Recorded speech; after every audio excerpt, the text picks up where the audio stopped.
Much for joining us. This is our first time ever doing something like this, and it is awesome to see our community respond in this way, and we'll see if we can keep doing it, because clearly everybody likes it. My name is Stephanie Anderson. I'm the head of reader services here at the library. A couple housekeeping notes. This nice little green notebook you have here, it's for you. Please take it. It's your party favor. In addition to any bags of chips you can get in your bag on the way out the door. Please be cognizant that we do not have a microphone for this room, so if you can keep it at all possible, stay in your seat until Michael is done, because we're in a pretty small room without a microphone. There is a bathroom outside if you need anything, if you need any water or anything additional, maybe one of us can grab something for you. And also, we'd also like to thank the Friends of the Darien Library. All of our programming here at the Darien Library is provided by the Friends, very generously so.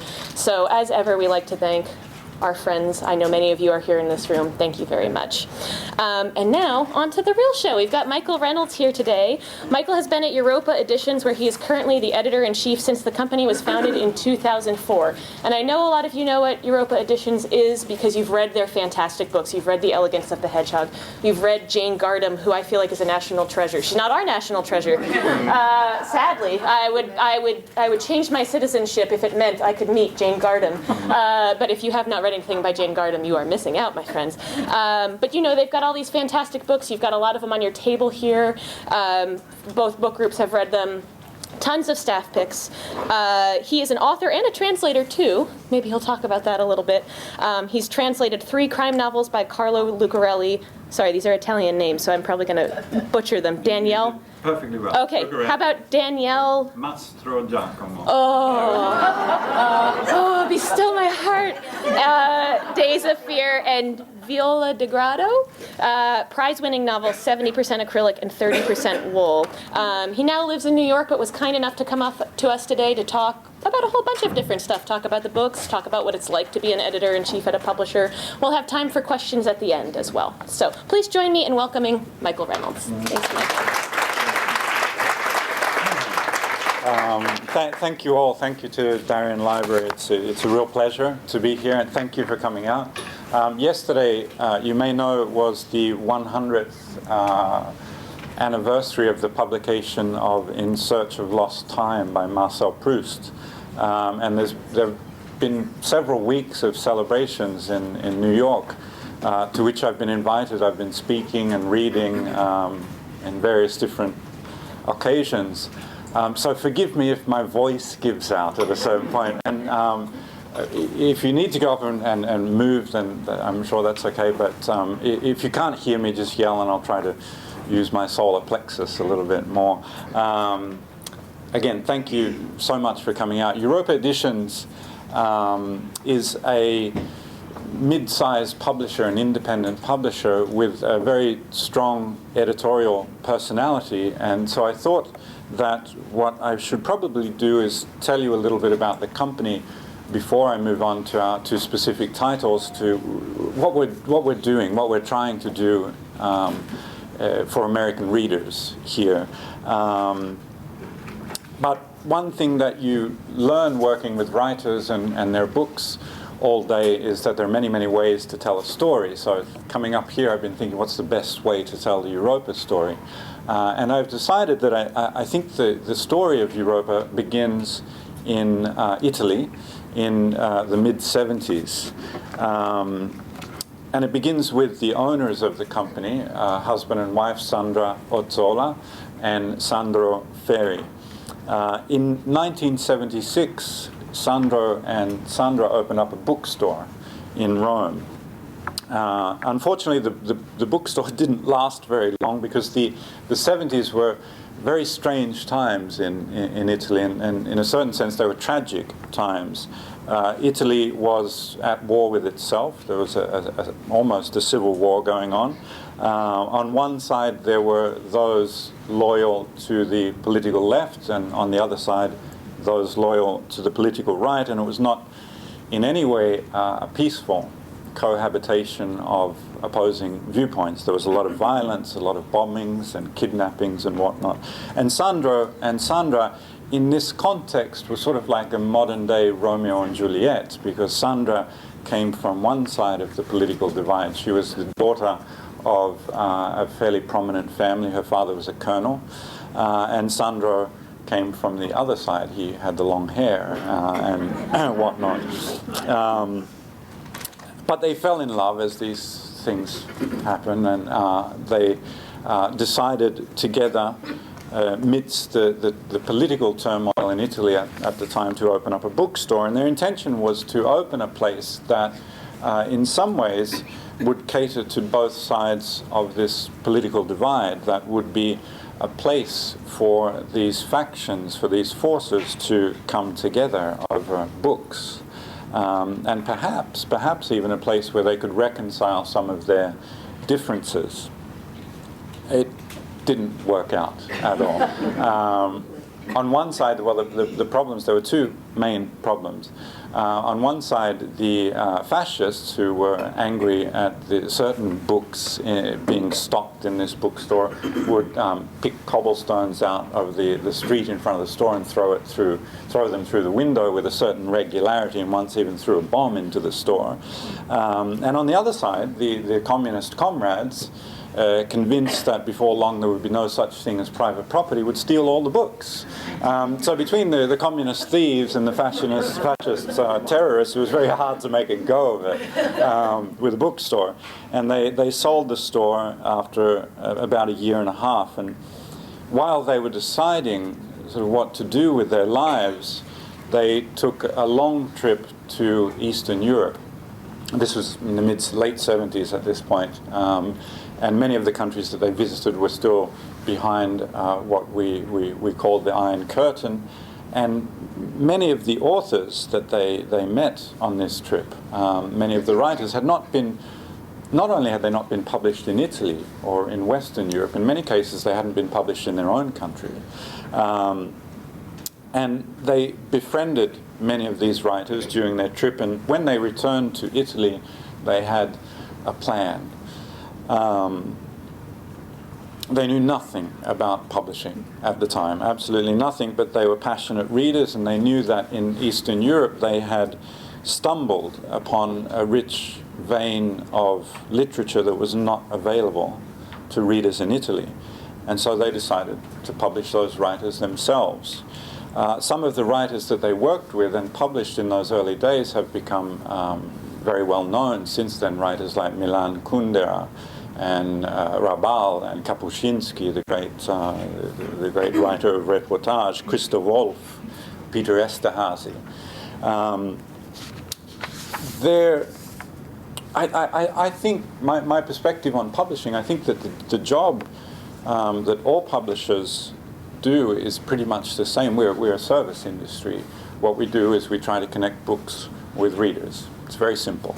But I do think that publishers fall into two very broad categories. On one hand, there are publishers who study the market, who study the tastes of readers in a given market.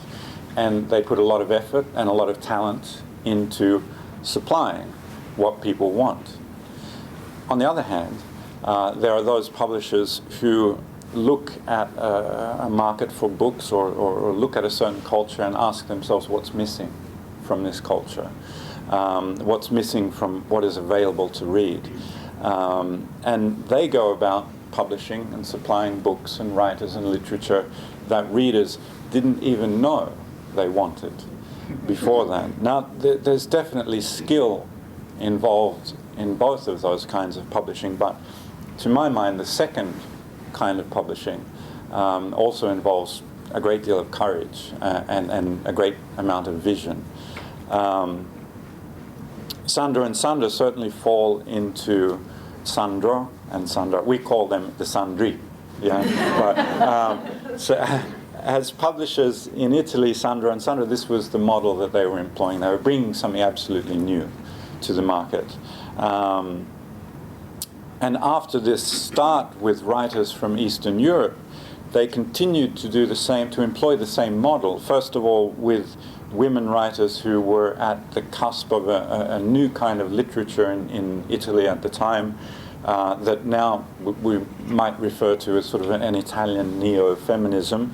And then with a very, very important school of crime fiction writing that was the sort of focal point of this new type of crime fiction was the Mediterranean basin. So there were writers from southern France and from Spain, from Italy, from Greece, from Israel, from Algeria, from Morocco, who seemed to be writing something that had a kind of crime fiction that had something in common. And they were able to locate that. They brought it to Italy and were amazingly successful with it.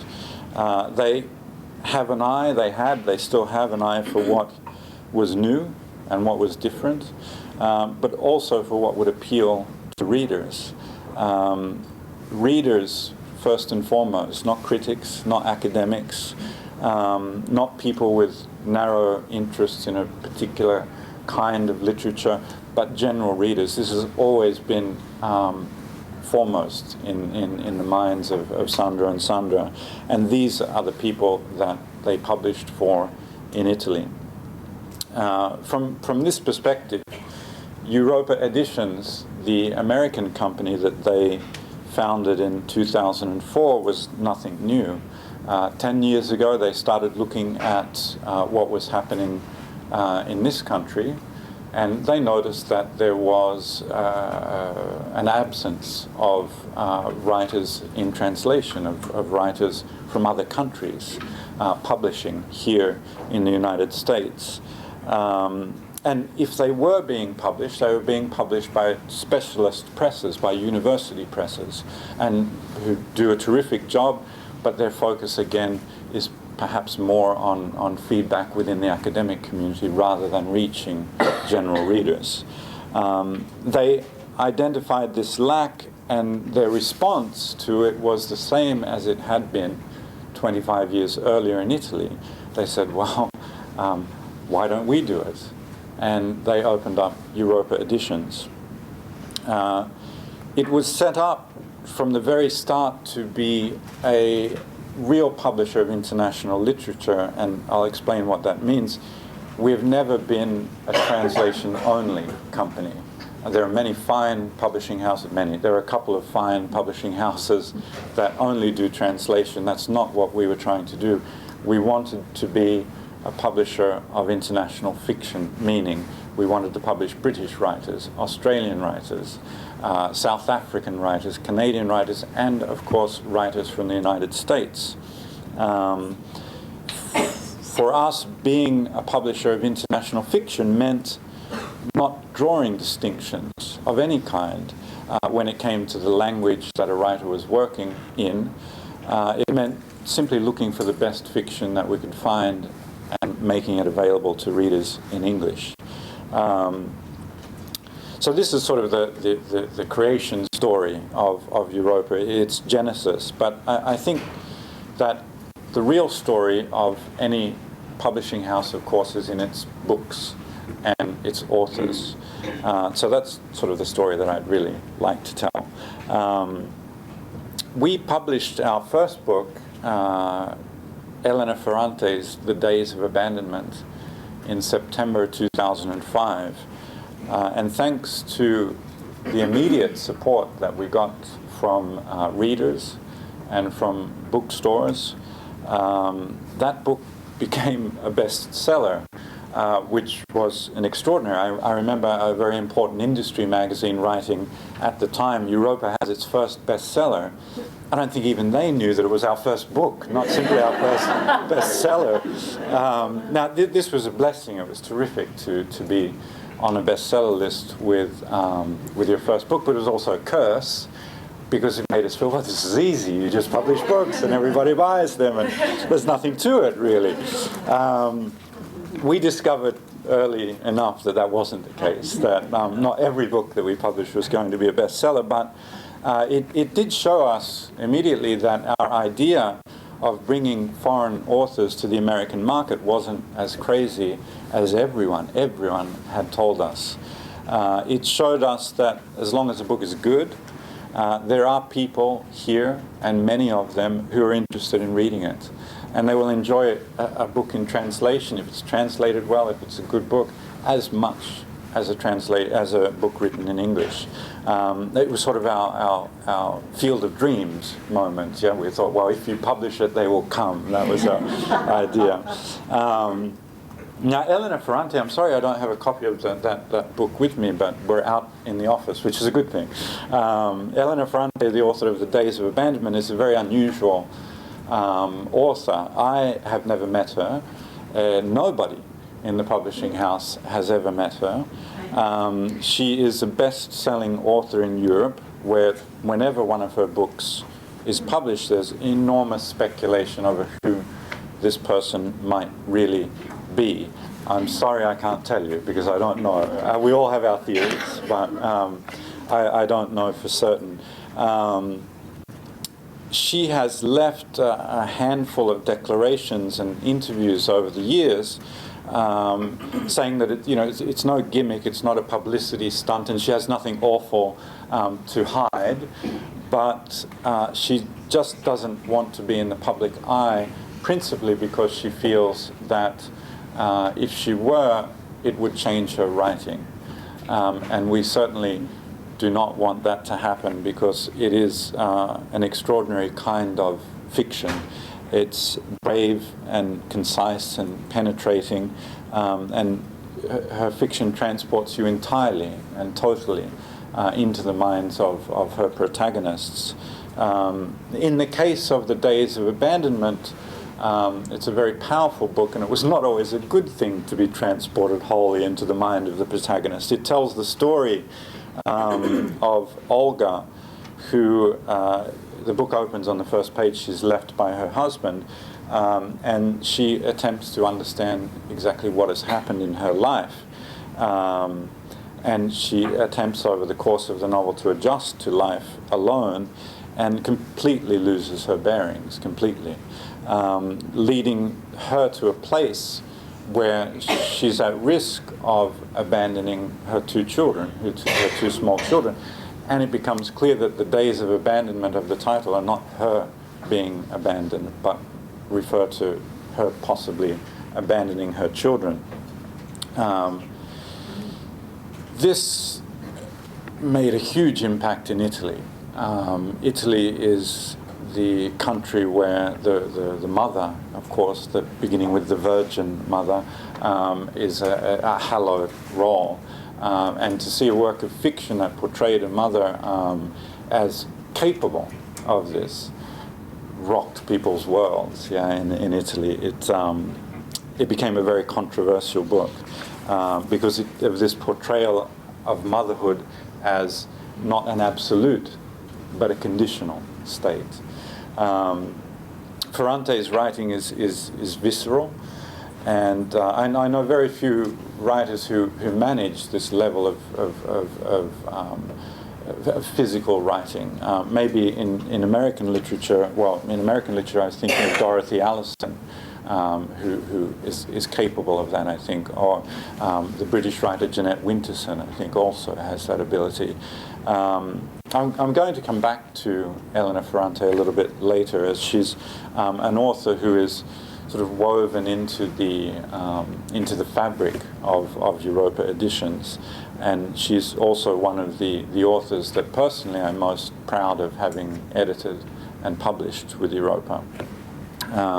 As a start to the whole Europa adventure, The Days of Abandonment was perfect. It was a perfect start. Another of our early successes with Europa was the British author Jane Gardam that Stephanie mentioned earlier. Shortly after we published Jane, the first book that we published was Old Filth. Maureen Corrigan on NPR, in a great segment on Jane, called her the best British writer that you've never heard of. And that was a pretty apt description of Jane at the time. She's a tremendously accomplished and revered author in Britain. And she's always been published in America. She's been published for 30 years or more in America, but she had never found her audience. All that changed with the first book that we published, Old Filth. I'd like to think that it was all thanks to us, thanks to Europa, that she found this sudden success. But I think the truth is that it was thanks to an incredible book and an incredible trio of protagonists. I feel that Jane, with Old Filth, found her subject, her ideal subject. Filth, as some of you may have read Old Filth here, Filth is an acronym. We get all kinds of flack for our titles from people. Yeah, Old Filth was one of them. They said, "You're going to name a book what?" It's Old Filth. Filth is an acronym, and it's an acronym for Failed in London, Try Hong Kong.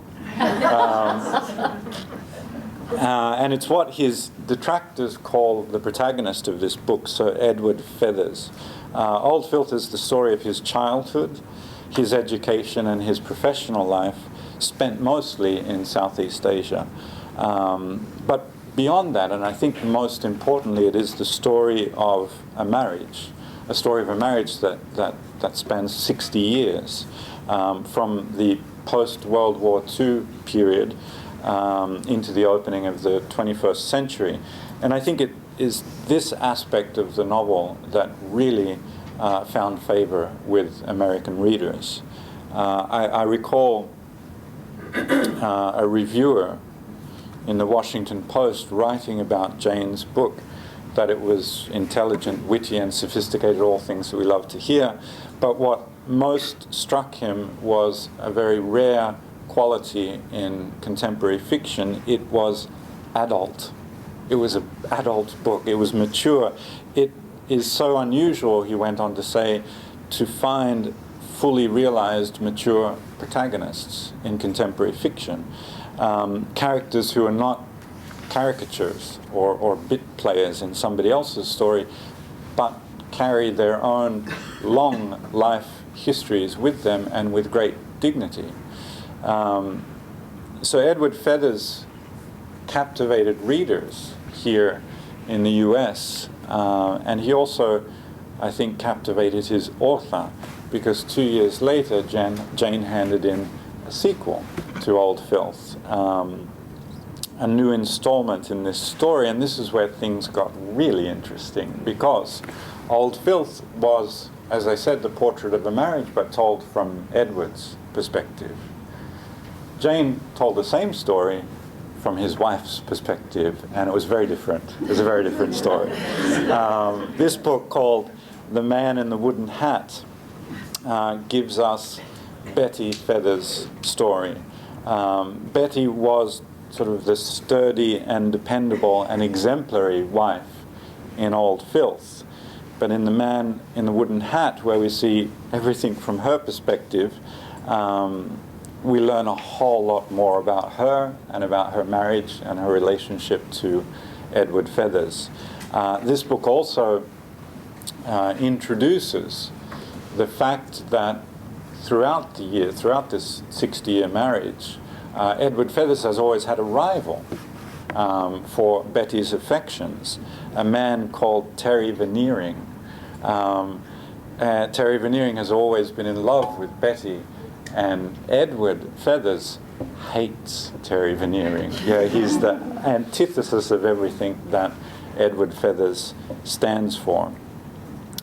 Now, one of the titles that was published earlier this year that we're very excited about and is working well for us, and again, I can't remember if I brought this as well, is a book called Last Friends. And this is a third installment in the Old Filth trilogy. Much to our delight and surprise, Jane could still not let go of Old Filth, and wrote a third installment. When we heard this, we thought, well, we had it from Edward's perspective, and then what's she going to do? They're childless, it's a childless couple. What's she going to invent now? Terry Veneering. It's the story of Edward and Betty's marriage from Terry's perspective. I'm not going to tell you if they actually consummated this affection. You have to read it. But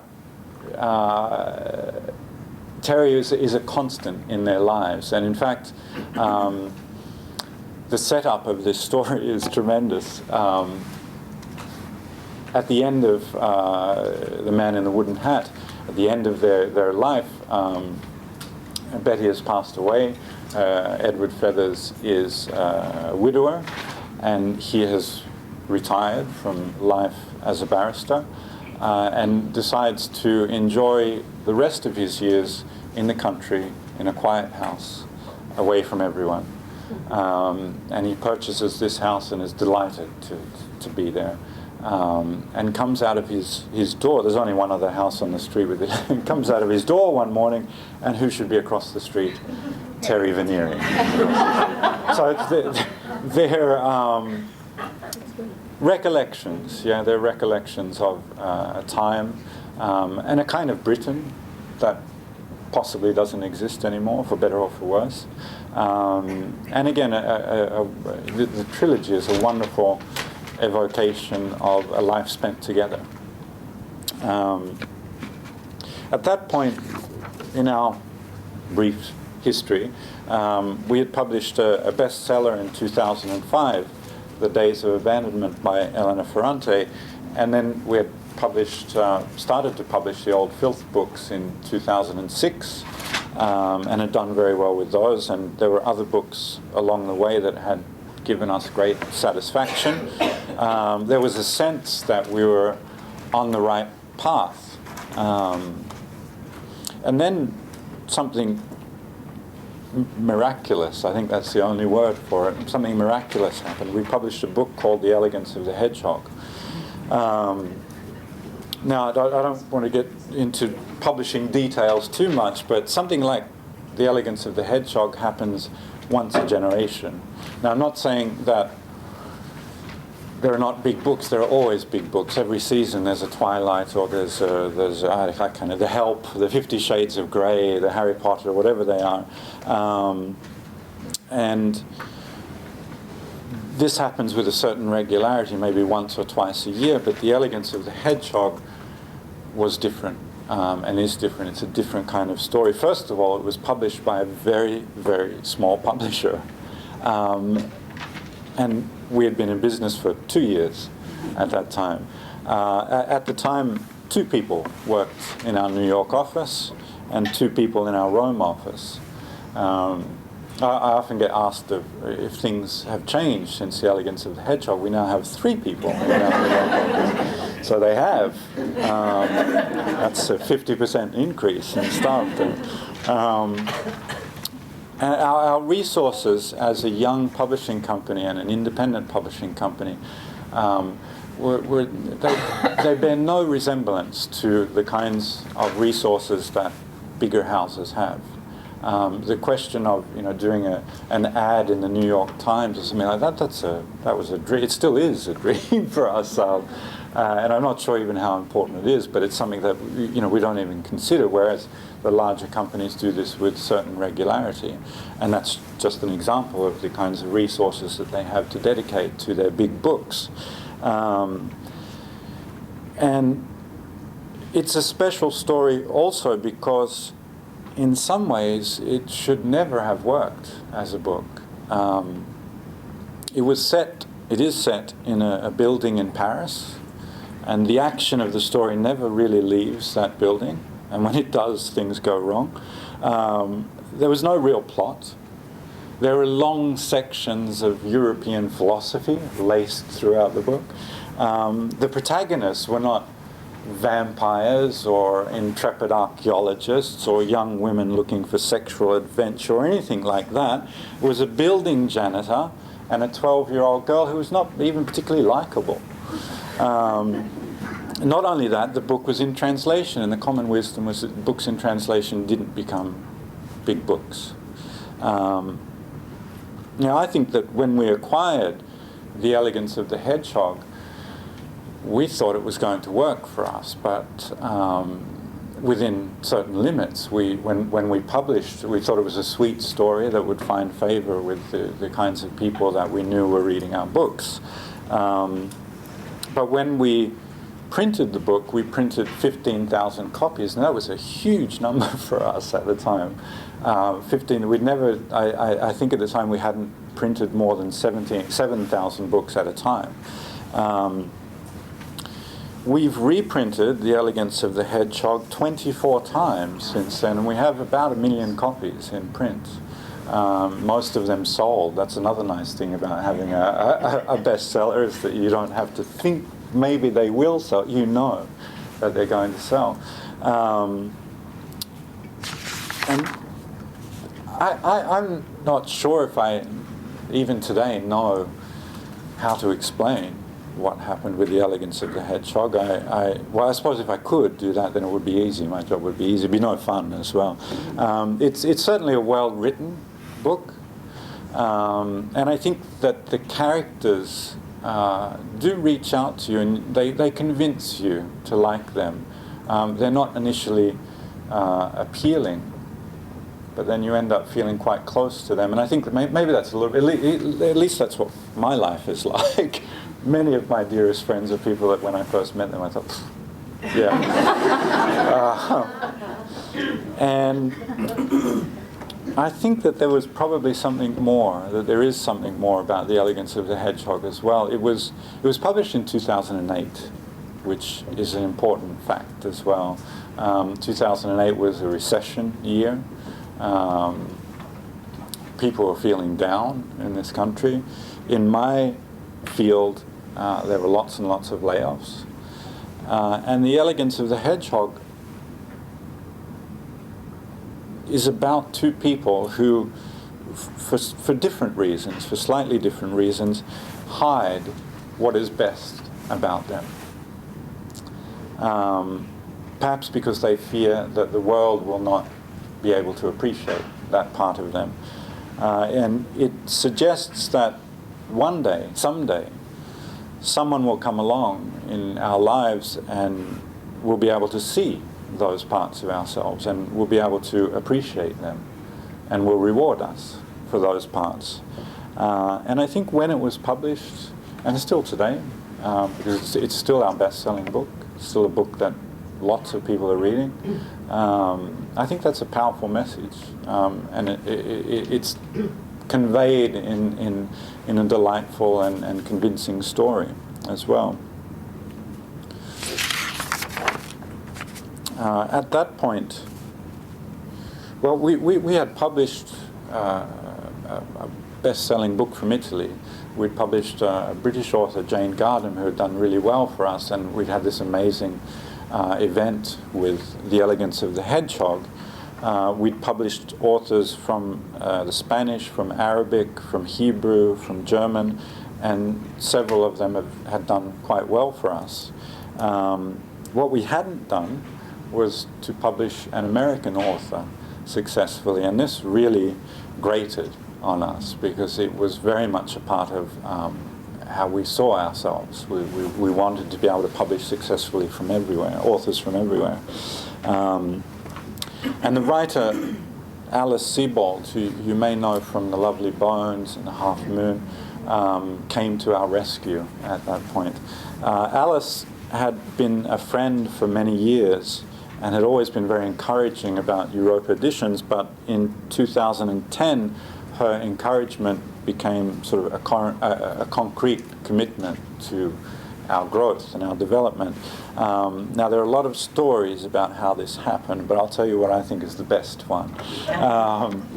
Sandro and Sandra were visiting Alice in San Francisco, and they were at a bar where all kinds of good things happen, inside the Fairmont Hotel in San Francisco, at a place, strange place, I've since been there a couple of times, called the Tonga Room, where they have indoor fountains and waterfalls and a Caribbean, what are they called, South Pacific band that comes out in skirts and things like that, and the cocktails are as big as your head and stuff like that. And I suppose they were discussing the difficulty of attracting American authors to Europa editions and publishing them with enough attention to make them successful. And Alice, who I suspect at the time had probably had too many of the head-sized cocktails, suggested that she work with us as sort of a guest curator of a series of American authors for Europa editions. It was a brilliant idea. Here you would have a prominent American author who was applying her tastes as a reader, and I think all authors start out as readers, and her talent as an editor to bring new American authors to US readers. We called this new enterprise, this new activity, Tonga Books, for obvious reasons. Alice turned out to have exceptional tastes as an editor, and the first book that we published with Tonga Books was our second New York Times bestseller. You Deserve Nothing. I think I have a copy of it. I don't know what happened there. I was tired this morning. No, there it is. You Deserve Nothing was our first book with Tonga Books. It's a novel by American author Alexander Maxick. It's a novel about power and its abuse, about our public selves and the disconnect with our private selves. It tells the story of a teacher at an international school in Paris. He's a wonderful, unconventional teacher, a little bit like the Robin Williams character in Dead Poets Society, that sort of teacher. But this story is the story of a series of moral and ethical failings on the part of someone who presents himself to be ethically superior, if you will. Now, I won't give the story away too much for those of you who haven't read it, but it does sort of tackle this age-old tension between what we profess and how we act. It's a smart book, and it gives a tremendously seductive portrait of Paris. It's a terrific book for reading groups as well, because it provoked a little bit of controversy when it was published, and it provokes lots of conversation in reading groups, I hear. We published 4 novels with Tonga Books, and each of them in their own way was successful.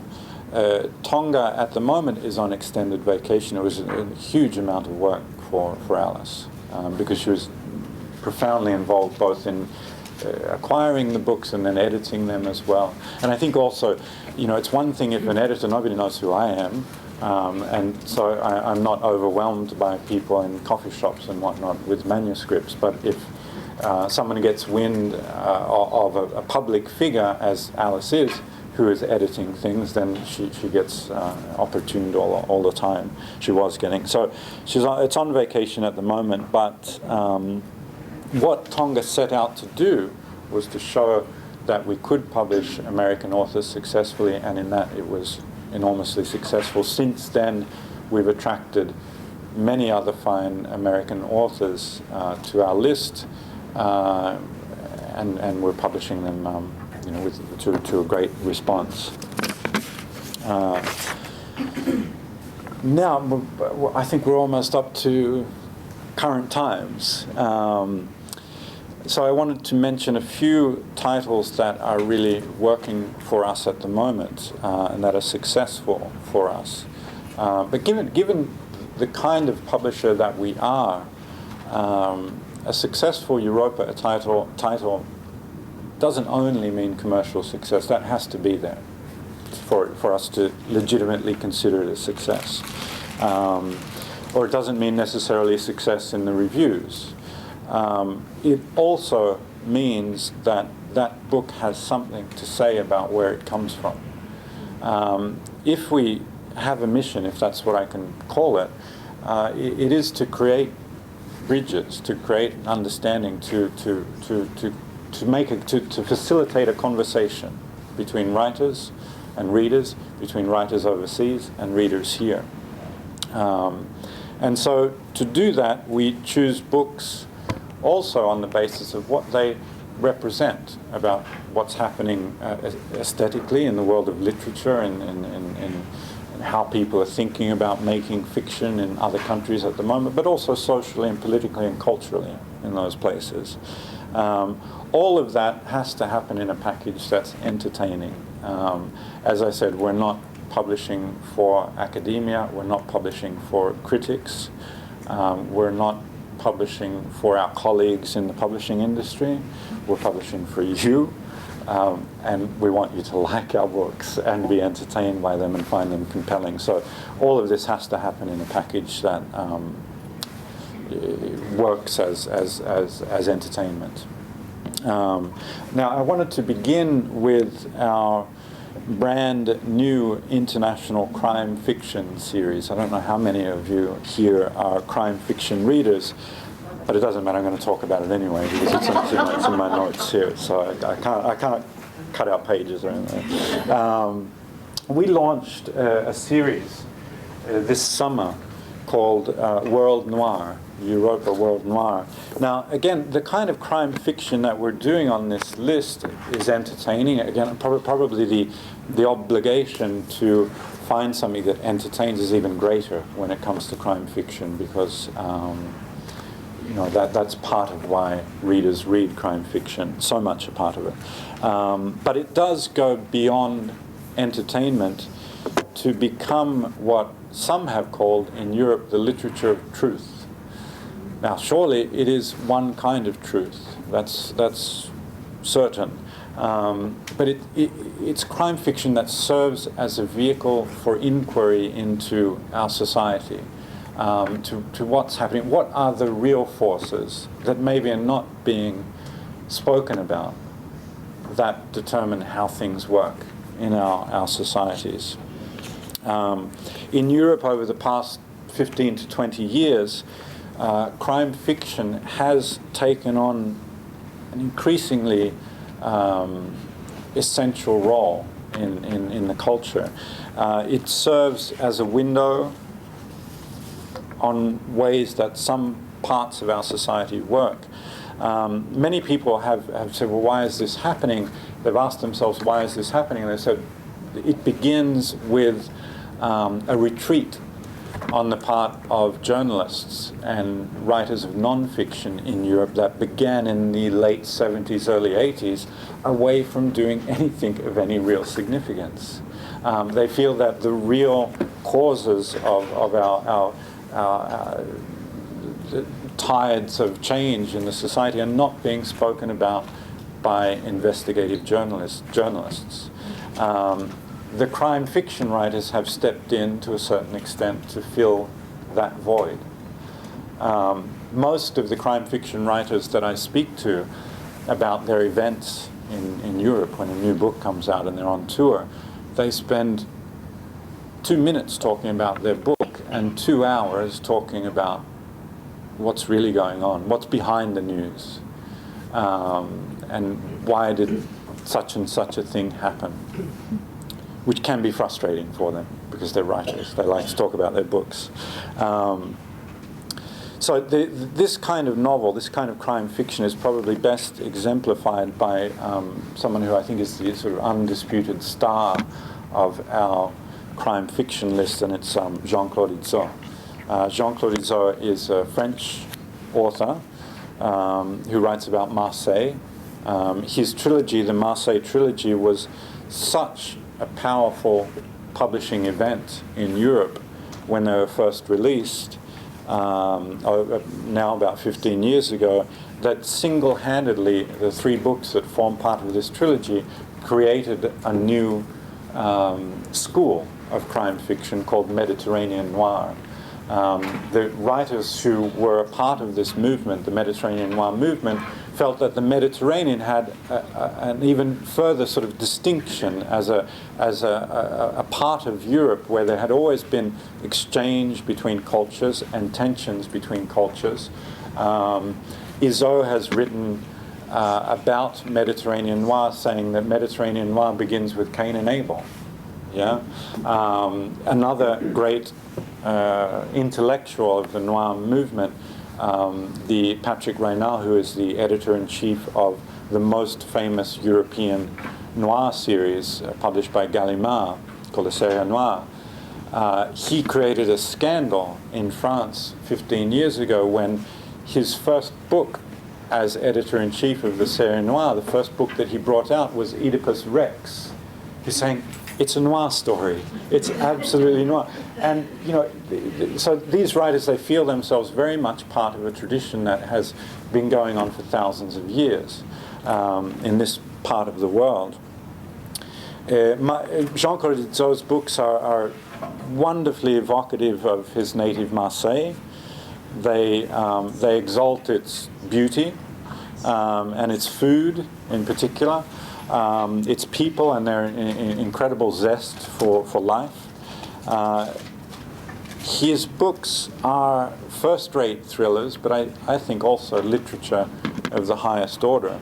I'll tell a quick anecdote about Jean Codizo. When he fell ill in 2000 and entered hospital after resisting for years, or for months, I think, every bookstore in the city of Marseille closed and filled its windows with his books, and they stayed closed for 10 days before he died.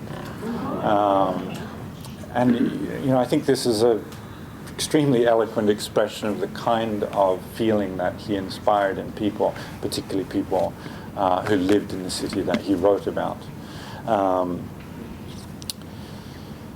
Another book that has done very well for us as part of this series is The Rage by Irish writer Jean Kerrigan.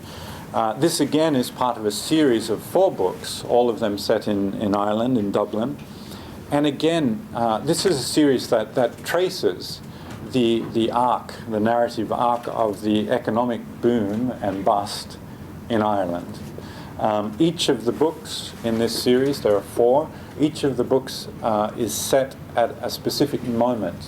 First, the sort of rise when everyone is wealthy and making money hand over fist, and then the plateau, and then the decline, and it traces the influence of these various moments in the economic miracle that happened in Ireland. It traces them and shows how they made themselves felt both in organized crime and in the institutions like the police department, but also how they were felt by ordinary people. Would you repeat that author's name? His name is Jean Kerrigan. It's Jean with a G-E-N-E. Thank you. Kerrigan is the name. This, the importance of this series, I think, was suitably recognized recently. He won the Crime Writers Association Gold Dagger for this book, which is sort of the world's most prominent crime fiction prize. Over the summer, this past summer, we published 15 works of crime fiction. And going forward, we'll be doing about the same number, but every year, per year. I would encourage you, if you're interested in crime fiction and particularly international crime fiction or the kind of works that we're publishing, to visit. We have a site, a website, World Noir, yeah, worldnoir.com. Yeah, World Noir. And you can also, Noir, N-O-I-R. You can also find there, to read on your computer, or if you use e-reading devices, you can download this, which is something that we sent out to booksellers and critics at the beginning of the summer, and it's a collection of sort of essays and pieces and interviews, and some excerpts, some short fiction. We gave it away free. It's free to download if you're interested. And it's sort of, if you know, I can put it this way, it's sort of what crime fiction means to us, yeah, in 216 pages. As expressed not by us, but some of the authors that we work with and some critics and things like that. I should also mention before I move on that, and maybe I have a chance to come back now that I've seen how fantastic it is up here, but if you invite me back, we are doing something with 3 other independent publishers that we started this year called International Crime Month. and it sounds like it's existed forever. It hasn't. We invented it this year. It's June, International Crime Month, in case you were wondering, and wondering why it didn't show up on your calendars. And every June going forward, the 4 publishers that are working on this initiative, we bring authors out, we do events ourselves as publishers and editors. We're producing this year a magazine along the lines of this reader about crime fiction. And it's a great opportunity. I mean, there's not enough collaboration in publishing, unfortunately, and to have been a part of this has been tremendously rewarding, and I think that we're convincingly making our case that crime fiction is literature of the highest order, and that it's addressing important themes at the moment, particularly the crime fiction that's coming to us from overseas, but not only. I mean, there are tremendous crime fiction writers in America as well. On the general fiction side, the one book that we've been very excited about lately is this one, The Last Banquet. It's also our, you may notice, our first hardcover ever. It's called The Last Banquet. It's by a British writer, Jonathan Grimwood. The Last Banquet tells the story of a man who encounters the world almost exclusively through his sense of taste. And it's about his search to try all the world's flavors before his world changes entirely. It's set in the 18th century in France. The protagonist is Jean-Marie Damon, and driven by this obsession to know all of the world's flavors, he leads a tremendously adventurous life. He's not an adventurer. He just wants to taste stuff. He's a culinary adventurer, but he ends up involved in all kinds of things. He becomes a friend of Ben Franklin and exchanges letters with the Marquis de Sade and Voltaire, and he becomes the favorite at Versailles towards the end of the reign. He was involved in the Corsican War of Independence. He's a husband and a lover and a father, and becomes the owner of the finest menagerie, the finest zoo in all of France at a certain time, or because he wants to eat them, but we don't. And the remarkable achievement here in The Last Banquet is that it tells a thoroughly modern story about obsession. It tells a story, I think, my reading of this book is that it seems to suggest that if we survive our obsessions, and that's the challenging part, if we survive our obsessions, they can be actually what the things that bring us wisdom and bring us insight. They can be the things that shape our lives, and our lives need to be shaped. And at the end of a very rich and a very successful life, our obsessions can be that thing that bequeath us, if you want, even wisdom. This is a book that, one of the reasons we decided to do it in hardcover, a book that really has it all. It's a very smart book, it's a very sensual book, it's sweeping in terms of the events that it recounts. But it also, it's told in the first person, so it also has this very intimate, it's almost like a whisper as you're reading. And it's a novel about food and about taste. A novel about the age of reason, the Enlightenment. This was another thing I really thought extraordinary about this book. There are so few works of fiction set during the Enlightenment, which I find amazing, because it's the key moment in modern history. It's a novel about obsession and marriage and love, and what it means to look back on a life that has been fully lived. And again, I think it is indicative of what's happening in British fiction at the moment. I mean, we just have to witness the success of Hilary Mantel's Wolf Hall and Bring Up the Bodies, or the Luminaries that just won the Booker Prize, the Eleanor Canton book. This is a return in British fiction to this very lush and rich historical fiction that also speaks forcefully to our times and is making significant, this fiction is making significant claims on readers at the moment. And writers, I think, are finding new ways to enlarge the historical novel. It's a new kind of historical novel. The Last Banquet fits that description perfectly. But the books that are hottest for us at the moment are two. And they're both by Elena Ferrante, who was the author of the first book, going back to the beginning of my talk. Europa's first book. Now again, I don't know, maybe it's just me, but every time something like this happens, I think it's a miracle.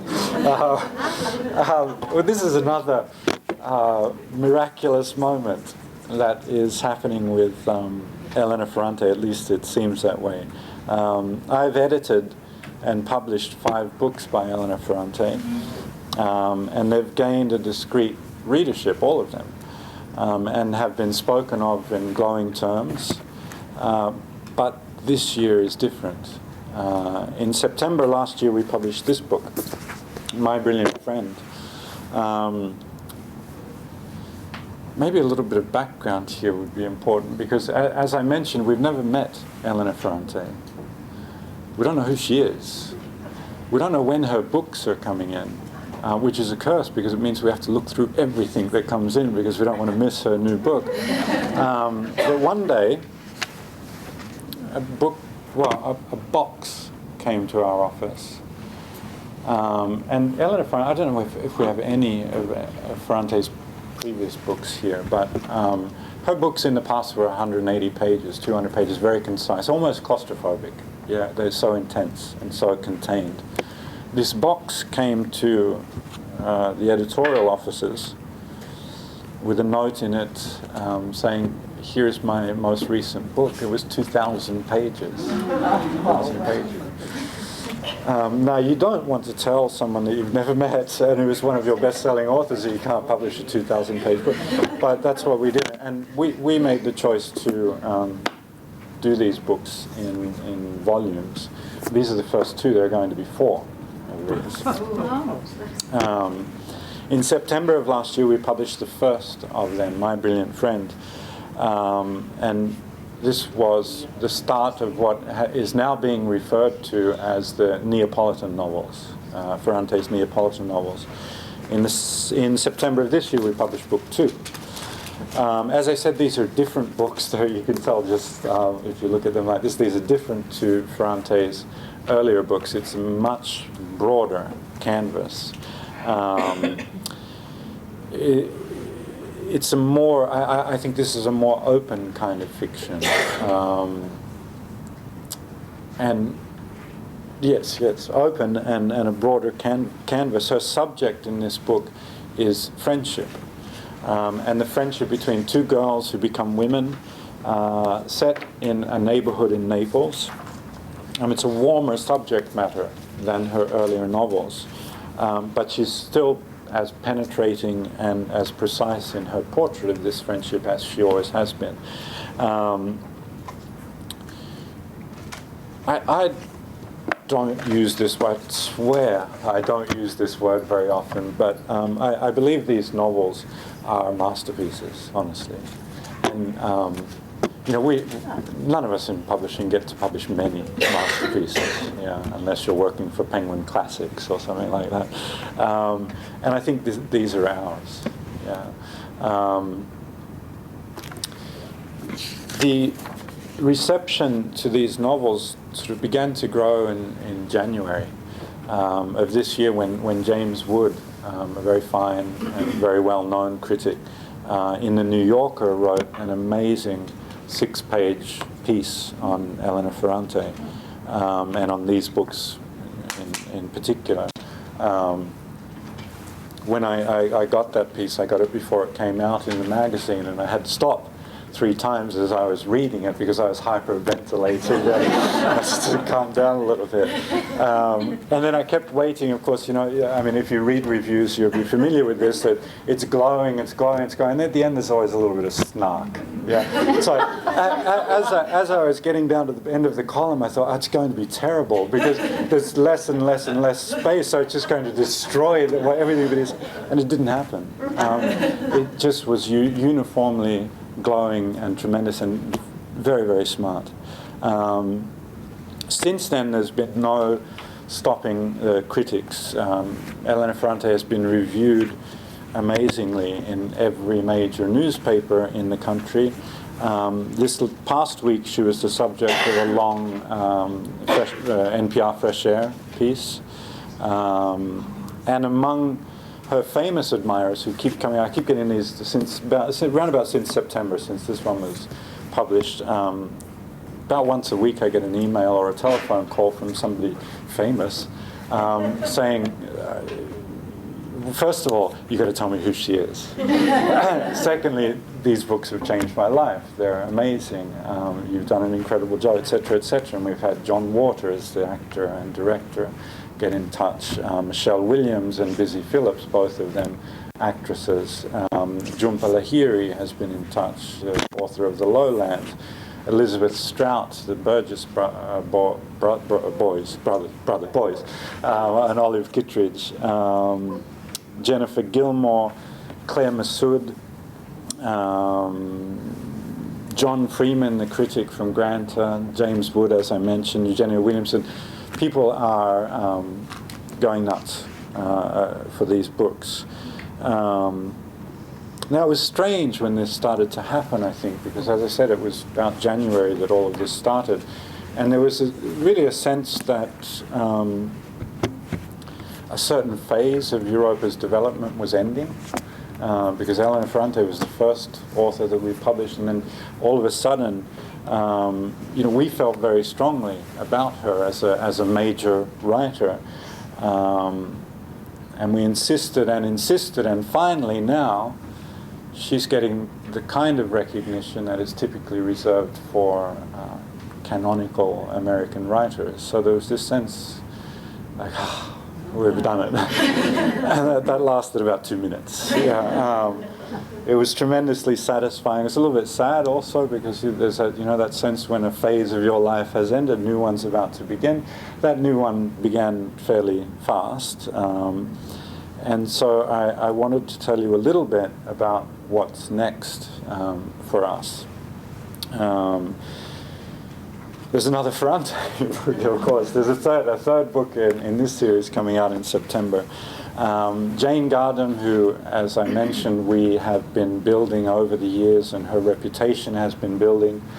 We're publishing collected short stories of Jane Gardam next summer, and we've taken, you know, again, this is probably too detailed, but the decision that one makes about cover design, also trying to denote something about the book, and we've taken a decision to use a cover design that presents Jane as a classic, because we feel that at this stage she is. And so you'll see her smiling face on the cover of the stories of Jane Gardam. She's an extraordinary woman. She was here, but she's 83. She was here a few months back. She did a 5-city tour. She impressed everybody and had her audiences in laughter and in tears, and she's really an extraordinary person. And she, you know, a little while ago I read she's also known for her very colourful language. And a couple of years ago I read an interview with her saying, you know what I'm sick of? I'm sick of being referred to as the octogenarian Jane Gardam. And she says, I mean, I am, but then there was some expletives there. But that's not how I think of myself, and I'm sick of it. So I think, you know, with that sort of zest, I think we have a few more books from Jane coming up in the future. This spring we're doing a new book by an author who we've done very well with, and very pleased to have published, an author Algerian-born but writes in Italian. His name is Amara Lacus, and his first book, I'll do this slowly, was called A Clash of Civilizations Over an Elevator in Piazza Vittoria. And there will be a quiz after this presentation to see how many of you got that. But he's an extraordinary representative, I think, of the new Italy. Italy is a country that hasn't really dealt with immigration in the past, in modern times at least. There is a common culture. There's not a culture to be created or to be built as there is here, as there is in my native Australia. It's a culture that exists, and there's no threat or change. Well, all of that's changing, of course, at the moment. And Amara Lacus has been tremendously successful in Italy, first of all, with his first book, because everyone was surprised by, wait a second, this guy is not Italian. How is it that he's able to co-opt a particular form? He writes in what's called the commedia all'italiana, so the Italian comedy, which is not necessarily, it's a comic novel, but something that deals with important social situations with a comic key, and it's very well established in Italy. And people are saying, well, how is it that a foreigner can possibly do that? Well, the truth is that foreigners are doing a lot in Italy at the moment, not only writing, and Amara is just one of many. And as he likes to say, one of the things that Italians haven't figured out yet is to get to this country. If you're an immigrant, if you're coming from a country where it's difficult to get out, or exorbitant, or you're being brought by people who are little more than slave traders, if you're getting to this country, you are already an entrepreneur. You are already the best coming out of that country, and you're capable of doing so much just by the mere fact that you're in this country and you got to this country. So he's been able to show Italian readers that that includes culture, that includes art, and it includes literature.